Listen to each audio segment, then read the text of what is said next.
দেখুন, বিধায়কটাই বিধায়ক নয়, একজন মিষ্টিওয়ালা মিষ্টি বানাতে বানাতে সৌভাগ্যক্রম হোক আর খানাকুলের মানুষের দুর্ভাগ্যক্রমে হোক উনি বিধায়ক হয়ে গেছেন। তাই বিধায়ক হয়ে গেছেন বলেই তিনি বিধায়ক এটা নয়। উনি বিধায়ক হয়েছেন, নিশ্চিতভাবে আমাদের কিছু ভুল ছিল, তার জন্যই উনি বিধায়ক হয়েছেন। খানাকুলের মানুষ তাদের ভুল শুধরে নেবে। আগামী দিনে 26-এ দেখবেন ও বিধায়ক নয়, ঝাড়ুদার বা মিষ্টিওয়ালা হয়ে গেছে। 20 মে সারা ভারতবর্ষের যে লোকসভা নির্বাচন, সেই লোকসভা নির্বাচনের আরামবাগ লোকসভা নির্বাচন আছে 20 মে।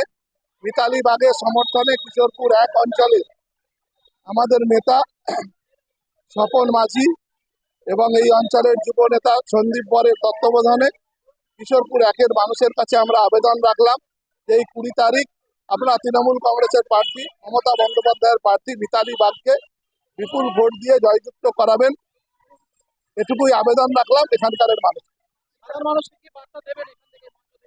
সাধারণ মানুষকে আমরা যে বার্তা দিয়েছি, মমতা বন্দ্যোপাধ্যায় যে কথা দেয় সেই কথা রাখে। মমতা বন্দ্যোপাধ্যায় ইতিমধ্যে কথা দিয়েছিলেন যে কেন্দ্রের সরকার বঞ্চনার পরেও 100 দিনের টাকা না দেওয়ার পরেও মমতা বন্দ্যোপাধ্যায় এবং আমাদের নেতা অভিষেক বন্দ্যোপাধ্যায় কথা দিয়েছিলেন যে আমরা জব কার্ডের টাকা দেব। আমরা সেই টাকা ইতিমধ্যে দিয়েছি। আবার আমাদের নেতা এবং আমাদের মুখ্যমন্ত্রী ঘোষণা করেছেন আগস্ট মাস থেকে আবাস যোজনার টাকা আমরা যাদের যাদের আবাস যোজনা তালিকায় নাম আছে নিশ্চিতভাবে তাদের বাড়িতে বাড়িতে টাকা অ্যাকাউন্টে পৌঁছে দেওয়া হবে। 100% আশাবাদী। খানাকুলের মানুষ, এই কিশোরপুরের মানুষ চাইছে মিতালি তাদের বাড়ির মেয়ে, তাকে তারা সংসদে পাঠাবে। 100% আমরা আশাবাদী নয়, 100% নিশ্চিত।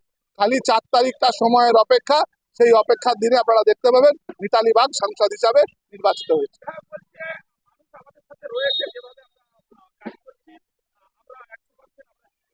দেখুন, বিধায়ক মানুষের সঙ্গে যে নেই তার প্রমাণ হচ্ছে একজন বিধায়ক রাস্তায় দাঁড়িয়ে একজন সাধারণ ব্যবসাদারের কলার ধরে মারধর করছে। এটা যদি বিধায়কের সঙ্গে মানুষের থাকার প্রমাণ হয় তাহলে নিশ্চিতভাবে আপনারা মিডিয়ারা বলবেন যে এই বিধায়কের সঙ্গে কতজন মানুষ আছে।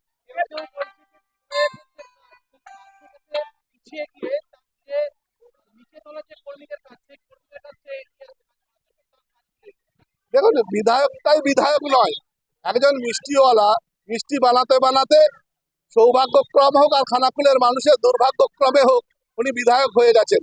তাই বিধায়ক হয়ে গেছেন বলেই তিনি বিধায়ক এটা নয়। উনি বিধায়ক হয়েছেন, নিশ্চিতভাবে আমাদের কিছু ভুল ছিল, তার জন্যই উনি বিধায়ক হয়েছেন। খানাকুলের মানুষ তাদের ভুল শুধরে নেবে। আগামী দিনে 26-এ দেখবেন ও বিধায়ক নয়, ঝাড়ুদার বা মিষ্টিওয়ালা হয়ে গেছে।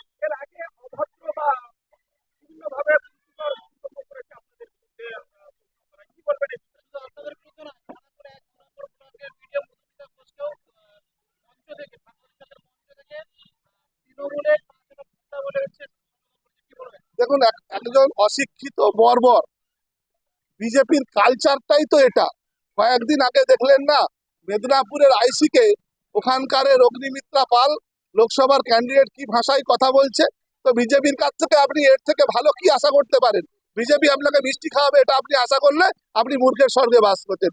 বিজেপির কালচার ভদ্রলোকদেরকে অসম্মান করা, মায়েদেরকে অপমান করা, দোকানদারদের কাছ থেকে তোলা, এছাড়া বিজেপির তো আর কিছু কাজ নাই।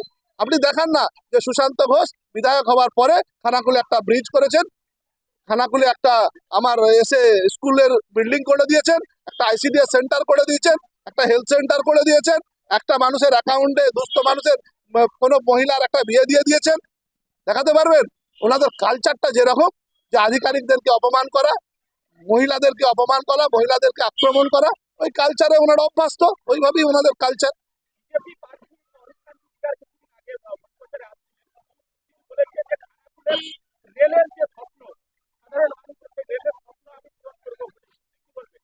দেখুন, অরূপকান্তি দিগেরকে আমি ব্যক্তিগতভাবে চিনি না।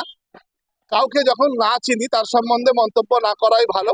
উনি কন্টেস্টিং ক্যান্ডিডেট, উনি সুস্থ থাকুক, ক্যান্ডিডেট হিসেবে কন্টেস্ট করুক এবং 4 তারিখে উনি হেরে যাওয়ার পর একটা প্রত্যেক ক্যান্ডিডেটকে সই করতে হবে। সেই সুস্থতার সঙ্গে সইটা করে উনি যাতে বাড়ি যান সেটুকু আমি ওনার কাছে আবেদন রাখি। আমার পাশাপাশি আমার খানাকুল 1 ব্লকের সমস্ত নেতৃত্ব আছে। আমার প্রাক্তন সভাপতি, যাকে আমি কখনো প্রাপ্ত মনে করি না, যার নেতৃত্বে আমরা বিভিন্ন নির্বাচনে জয়লাভ করেছি, এই নির্বাচনেও আমরা তাকে সঙ্গে নিয়ে লড়াই করছি। আমরা জিতবো। আমাদের নেতা অভিজিৎ বাগ, আমাদের যুব সভাপতি আছে দীনেশ, সুজিত, বাদশা, এই অঞ্চলে যার নেতৃত্বে আমরা জিতি, স্বপন দা, আমার সন্দীপ বর, ইমরান, এরা সবাই আছে, আলিদা আছে, দেবপ্রসাদ দা আছে, প্রত্যেকে মিলে আমরা খানাকুল একটা ঐক্যবদ্ধ টিম। আমাদের সভাপতি দীপেন মাইতি, সবাইকে নিয়ে আমরা একটা সংঘবদ্ধ পরিবার, সবাইকে নিয়ে আমরা চলি। আগামী দিনে যে নির্বাচন আসছে 20 তারিখ দেখতে পাবেন, আমরা সকলে মিলে রাস্তায় নেমে একসঙ্গে আছি। নিশ্চিতভাবে খানাকুলের মানুষ কখনো অশান্তিতে বিশ্বাসী নয়। খানাকুলের মানুষ সবসময় শান্তিতে বিশ্বাসী, শান্তিতেই ভোট হয়, শান্তিতেই ভোট হবে, নির্বিঘ্নে ভোট হবে, তৃণমূলে ভোট হবে। নইমুল হক, সহকারী সভাপতি, আরামবাগ সাংগঠনিক জেলা INTTUC।